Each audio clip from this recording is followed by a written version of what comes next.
नैतिकता।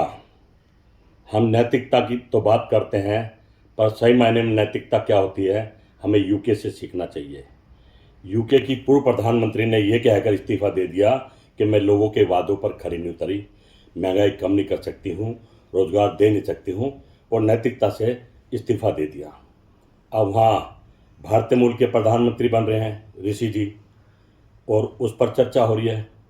कहीं ना कहीं एक डर और सता रहा है, कहीं गोदी मीडिया इस शाम तक ये ना कह दे कि भाई मोदी है तो मुमकिन है।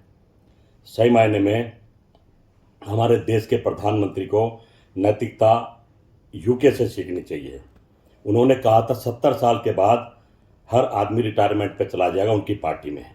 कुछ नेताओं को उन्होंने कह के निपटा भी दिया, और गांधी परिवार को भी ये कह दिया कि परिवारवाद की बात कर कर उनसे भी अध्यक्ष पद से दूर करा दिया।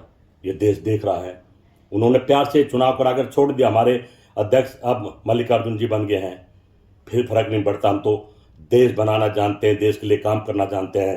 राहुल गांधी जी को देख लीजिए, भारत जोड़ो यात्रा में हिंदू मुस्लिम सिख ईसाई सबको साथ ले लिया है।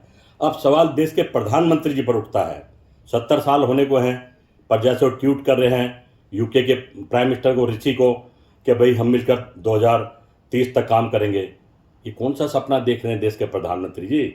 अब 15-20 साल तो रहे गुजरात में मुख्यमंत्री, अब 10-12 साल से 10 साल से आप यहाँ भी होने वाले हैं भारत के प्रधानमंत्री के रूप में भी। अब देश ये पूछ रहा है, आप ही की बात थी कि 70 में रिटायरमेंट हो जाएगी।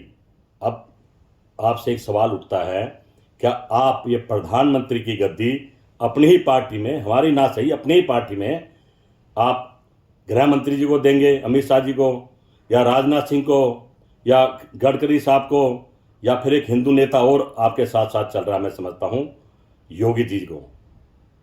अब समय आ गया, सवाल पूछ रहा है। गांधी परिवार ने तो परिवारवाद की बात को समझकर अपना कांग्रेस अध्यक्ष पद को त्याग दिया और चुनाव में चली गई। सोनिया जी भी चुनाव से चुन के आई थी। अब क्या करेंगे आप? अब सपना क्यों देख रहे हैं? देश से फिर समय मांगेंगे कि 5 साल और दे दो। कब तक ऐसा गुमराह करेंगे प्रधानमंत्री जी देश को? अब बारी आपकी है त्याग करने की, तपस्या करने की। अब झोला उठाइए प्रधानमंत्री जी, इस देश को माफ कर दीजिए। परेशान है सब, दुखी हैं। दिवाली की जगह दिवाला मना रहे हैं, हर आदमी दुखी है। पैसा नहीं है, व्हाट्सएप पर दिवाली मनाई सबने, इंस्टाग्राम पर मनाई, ट्विटर पर मनाई, कोई किसी के घर नहीं जा पा रहा। इतने मजबूर आपने कर दिए हैं। तो अब इस भारत का पीछा छोड़िए और अपने अगले पड़ाव झोला उठाने की तरफ चलिए। जय हिंद, जय भारत, जय कांग्रेस।